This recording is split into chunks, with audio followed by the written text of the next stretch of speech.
Hello, lighting people. In late April, the United States Federal Trade Commission announced the final rule that will essentially ban nearly all non-compete agreements across the United States. The move aims to enhance market competitiveness and worker autonomy, and while there are some exceptions to the rule and the rule is being contested, all signs point to more employee freedom across all industries when this is expected to become effective in early September.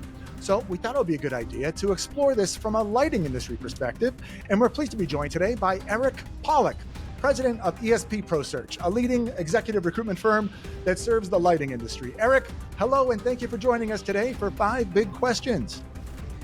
Hey Al, good to be here. Thanks for having me. It's a topic that I deal with on a regular basis, so look forward to speaking to you about it. Well, the irony of this discussion, Eric, is that this is a topic that you and I dealt with many, many years ago, because our first interactions was when you and your firm connected me with one of the largest lighting companies in the world for a really great executive position.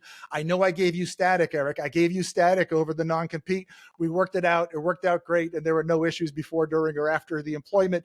But now, as an industry journalist, you are now my guest, and we're going to bring this topic to the lighting industry, because this is a topic that I think has caused a lot of employees who have non-compete agreements to feel liberated, and some employers to wonder how they're going to adapt to these changes. So you deal with tons of candidates and tons of employers. How do you see, big picture, how do you see this affecting the dynamics of recruiting in the lighting industry? Well, it's a great question, Al. And the overall non-compete issue has been serious, right, for employees trying to make a change. And it became a regular question that we ask on the front end, because you don't want to get to an offer and find out that somebody does have a non-compete, where most employers don't want to engage in that. So I think this is going to open up the universe to people to have a discussion. We did a lot of reading on the subject from the FTC. So I think that there's going to be a separation between what the FTC has ruled, which is the non-compete, and what is a non-disclosure and what is an NDA, right? What is non-solicitation? So what can I not do that doesn't hurt my prior employer? So it sounds like there might be different angles that people take. I want to explore that a little later, but let's start with the employee perspective. How might this affect the way that your candidates or prospective employees negotiate their contracts or their compensation with a potential new employer? Right. I think from the initial standpoint, is where people will now not immediately say, I have a non-compete, I can't talk to you. So I think it's going to open up the universe, right? People will begin to look if they felt hindered before. Um, I think employees will now, if they're signing it, intelligent ones will say, exactly what am I not able to do, right? Now, many times we only see this from the perspective of a sales position. But what about engineers? What about executives, right? How are they affected? And are they hindered? Because we do not always see this, right? If you were placing, let's say, a product manager or a VP of engineering, the question will become, there you go with that NDA. What is proprietary? What did I produce for you? And what can't I take to my new employer, right? So an employee now will negotiate, I believe, exactly what can I not do in the future. Right. So those limitations will not be about naming companies they can't go work for, or the types of companies that they can't go work for, but it'll be kind of other ways. Let's explore that further. You mentioned the NDA and the non-solicitation. So what kind of levers can these employers pull to keep these high performing employees, managers, executives, et cetera, kind of better change to the company? Maybe change is the wrong word. Keep them incentivized to stay in various ways. Sure, that's a good question. So I think what they can do is make sure that they don't change a bonus or a commission program midway through through their tenure, right? If somebody was earning, using a sales position, right? If somebody was earning a certain amount of money, they had a commission structure, and now you change it. Well, now somebody may want to take a look elsewhere, right? And I think from the employer standpoint, not being overly broad, right? If I work for a lighting company and I'm selling, let's call it linear products or indoor products, does that mean I can't go to another company and sell exterior products, right? And just because that company also sold them, if he was not or she was not responsible for selling that kind of product before, they theoretically should be able to move on to somebody else if they want to. I think the employer needs to figure out how to retain people by incentivizing them properly and not changing things midway through the job. Agreed, and that example you brought up about changing a comp plan halfway through the year, yeah, that there's no quicker way to get a sales force mad at you than to do that, and now with employee freedom where they can leave a little quicker without these constraints, it might be wise for these employers to think twice or three times before doing something like that. The other thing you mentioned about the the employee and some of the different ways to retain them, when I consider why people leave, and some of these things need to be cleared with a disclaimer. You and I aren't lawyers. We're not giving legal advice here, and people should consult an employment lawyer before taking anything from this conversation and making any moves on that. But the way I interpreted the FTC language was that NDAs are still in play, because if you're an engineer and you did some private thing with some technology, you just can't go bring that to another employer or start up your own company necessarily with that. And then for customer facing jobs, non-solicitation agreements, which have been growing in popularity, I think, those are still enforceable as long as they don't basically replace a non-disclosure, or rather a non-compete. So they can't be a complete replacement, and that's based on some language that lawyers would have to deal with. Now, when you think about kind of the immediate, which we've been talking about, let's talk about kind of the long-term effects of this.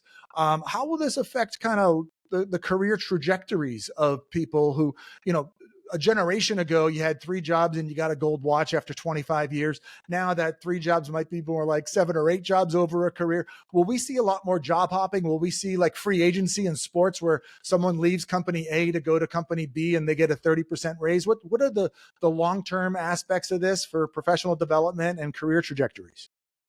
Well, that's another good question. Will this promote more job changes? And I think the answer to that in and itself is no. People, at least in this industry, and if you're taking care of an employee, if they have a good structure, if they have a good environment, and there isn't a substantial change of ownership, change of control, change of management, change in compensation, people want to stay where they are, right? They're not going to make a change just to make it. Now, if somebody wants to move into a management role and wants to continue to grow, right, and they don't have that opportunity where they are, well, this is a recipe for change, right? And that's where you'll begin to see that movement. Many times, and the statistics will show it, right, that a job change will increase your salary faster than tenure, right? So you're now seeing 3 to 5 years as solid stability as opposed to 5 to 10 years as solid stability in a career. Did that answer your question now? Yeah, it does. It does. And I guess maybe, I kind of felt a rejoicing as I, looked at media, not just lighting people who are reacting to this, but just in general. It feels like there's just like a sigh of relief coming from workforces across the country in tech and attorneys and every other like employee who feels bound by these things now has some freedom. So in my mind, like the voice in my head is saying that, wow, wait until the end of the year. There's just going to be a lot of people jumping ship once they're free from these agreements. Do you think we'll see that? Do you think we'll see a mass exodus in the first 4 or 6 months after this goes into effect? Well, again, another good question. I think what will happen is that in that FTC ruling, there was a comment that, or an aspect of it that said that the employer must notify the employee that their non-compete is no longer enforced, right, or enforceable. So I think this will create, if it's done properly, right, if they do notify them, right, of what they can and they cannot do, right? And that fine line between NDA and non-solicitation now comes into play. So If I have a non-solicitation agreement versus the exact words of a non-compete, does that mean I don't need to inform them? Did the employee now feel that, oh, non-competes are gone, I can go anywhere? Right? So this is going to be an open-ended question. I don't think you'll have an exodus, right? Okay. That's my opinion for what it's worth. I don't believe that there'll be an open-ended exodus of people now just, oh, I can go anywhere. I'm going to take all my clients, I'm going to take all my knowledge, and I'm going to go apply my trade in another similar organization.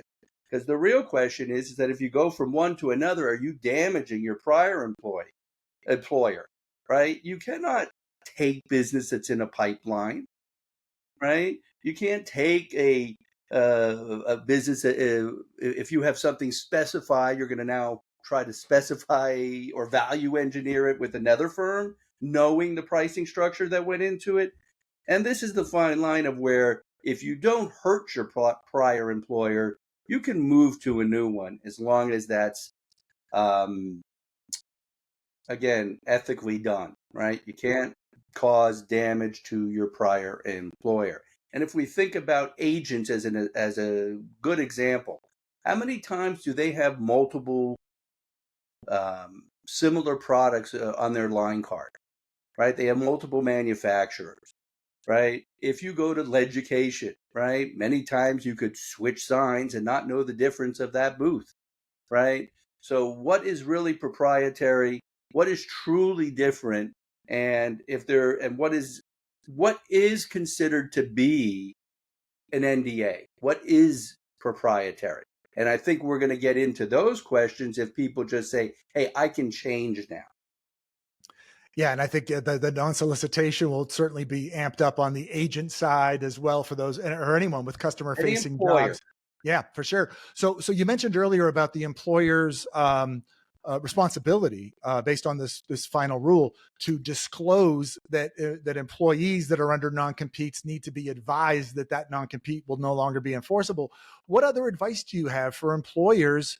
And I think if I'm understanding your business model, Eric, your revenue stream comes mainly from the employer seeking your services to recruit talented employees. So these employers, these clients that you serve, and maybe in general, just in the lighting industry, what should they be doing other than that? Check the box on the disclosure. What other strategies should they be implementing to address this issue? Scope, right? That's what I would say is what they really need to do. If it used to be, if I go back many, many years, right, in our business in a recruiting firm, it was 2 years, 2 counties, right? That was a local firm. So I think that if you keep the scope of the non-solicitation narrow to exactly what it is that they're doing and that you're doing, right? For those products, then it becomes more enforceable, right? I believe, right? Again, not a lawyer. When you make it broad, right? So if you're a company that sells, as I mentioned before, every imaginable product, and we know some behemoths, right, that own multiple companies, multiple lines from the component on through. If you were just selling street lighting, does that mean you can no longer, that you cannot go and sell interior lighting, right, or something else? Because if they keep it narrow and force it to keep it to what they were selling, I believe then they can protect it and allow somebody to grow somewhere else if they can't offer it to them within their own environment. That's good advice, Eric. I love this topic. I would love to have like a 3-hour dinner and talk more about this. This is fascinating. I can't wait to see the impact that it has. I know that there's lots of employees out there that are excited about this. There's certain exceptions to this that we didn't dig deep into, but those are available on Inside Lighting and other places that publish credible business news. So people can educate themselves further as a result of this. But your lighting industry insights were super valuable, super interesting. And thank you for joining us today for 5 Big Questions. Thanks for having me, Al. Have a great day. And next time you're in Miami, we'll have that dinner and expand on this conversation. I'm holding you to it. We'll see you soon. Thanks. Take care.